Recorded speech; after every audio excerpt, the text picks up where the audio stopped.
Good morning everyone.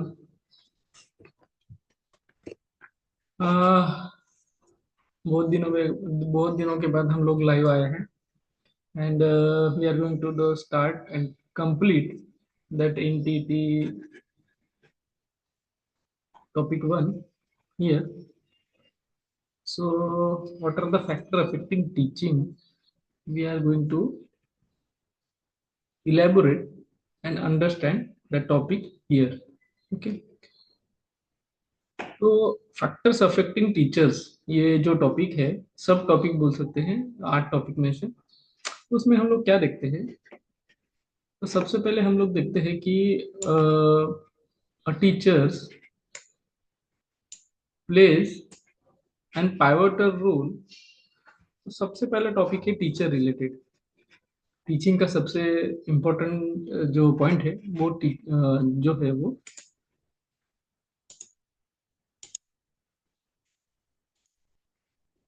सबसे important topic जो है वो है टीचर.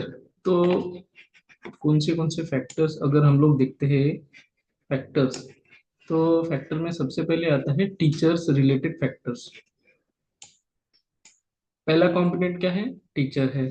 तो टीचर रिलेटेड फैक्टर्स और teacher plays a pivotal role in effectiveness of teaching. भी देखो, आप लेक्चर किए होंगे, है ना? तो कोई टीचर जो है आपको अच्छे से पढ़ाता है तो आपका मन लगता है ना? और कोई टीचर जो है वो उसमें उसकी रुचि नहीं रहती टीचिंग में, तो आपका मन नहीं लगता है. तो ये पाइवोटल रोल जो है वो आपको एमसीक्यू आ सकता है. पाइवोटल रोल किसका है? तो सबसे पहला है टीचर. उनका पाइवोटल रोल को देखने को मिलता है. The following factors influence how a teacher impact the learning process. तो सबसे पहला फैक्टर है subjective learning. I am sorry, थोड़ा सा ये माइक एडजस्ट कर लेता हूँ. तो सबसे पहला पॉइंट है subjective learning. Okay. Then the point is, वो जो टीचर है, आपको जो पढ़ाने वाला है या आप जो पढ़ाओगे स्टूडेंट्स को, वो है ना, वो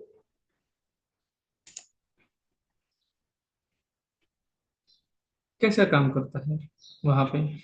तो सबसे पहले वो काम करता है,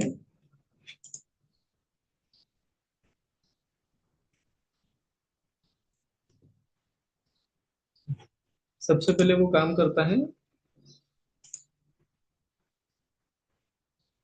उसको इन डेप्थ नॉलेज होना जरूरी है. उसको इन डेप्थ नॉलेज होना जरूरी है ना? अगर उनको इन डेप्थ नॉलेज नहीं है, मान लो, तो प्रॉब्लम क्या हो जाएगी? वो अच्छी तरीके से आपको एक्सप्लेन नहीं कर पाएगा. स्टूडेंट्स को जो भी टॉपिक वो रीड कर रहे हैं उनको एक्सप्लेन नहीं कर पाएगा. ओके. सो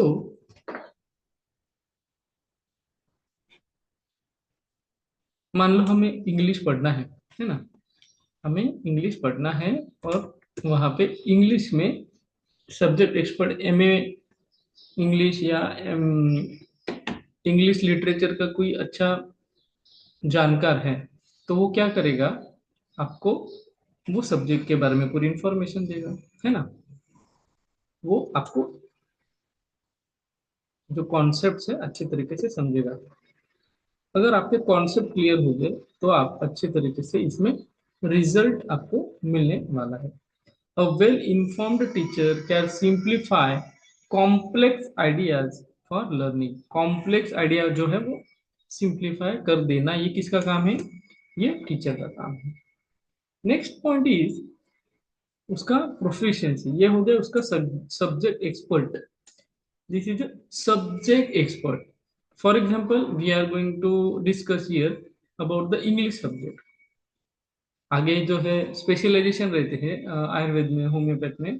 तो आयुर्वेद में जो स्पेशलाइजेशन होते हैं, जैसे मेरा फिजियोलॉजी है, किसी का पैथोलॉजी रहता है, किसी का बायोकेमिस्ट्री रहता है, किसी का मॉडर्न साइंस रहता है. तो these are the subject expertise we are going to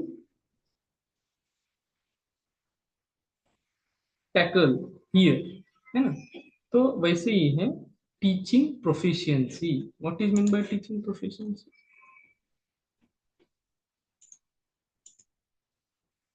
the ability to design lessons. अभी जैसे देखो लास्ट लेक्चर में भी मैंने आपको पढ़ाया कि लेसन प्लान आपको बनाने हैं, और लेसन प्लान बनाने के बाद उनको एग्जीक्यूट करना है, और आगे उनके अकॉर्डिंगली स्टूडेंट को भी होमवर्क देना है, असाइनमेंट देना है, प्रोजेक्ट्स देना है, ऐसा। ठीक है। Use appropriate teaching methods. Teacher की प्रोफिशिएंसी किस में आएगी? उन्होंने अच्छी तरीके से आपको डिजाइन लेसन प्लान, है ना, उसके बाद टीचिंग मेथड उनकी अच्छी होनी चाहिए, एंड उसका असेसमेंट, वो कैसे आपको एमसीक्यू एससीक्यू एलक्यू बना के देते हैं, वो मॉडल के मॉडल में जो कंपटीशन लगाते हैं, मॉडल बनाने की कंपटीशन, डिबेट कंपटीशन, उनका विनर वो कैसे तय करते हैं। So the ability to assess the students effectively is a part of teachers proficiency, है ना। आगे है includes the use of questioning techniques. अभी देखो आपने पढ़ा होगा ओपन एंडेड क्वेश्चंस, है ना। ये स्मार्ट पेन हो गए, ओपन एंडेड क्वेश्चंस, उसके साथ साथ क्लोज एंडेड क्वेश्चंस।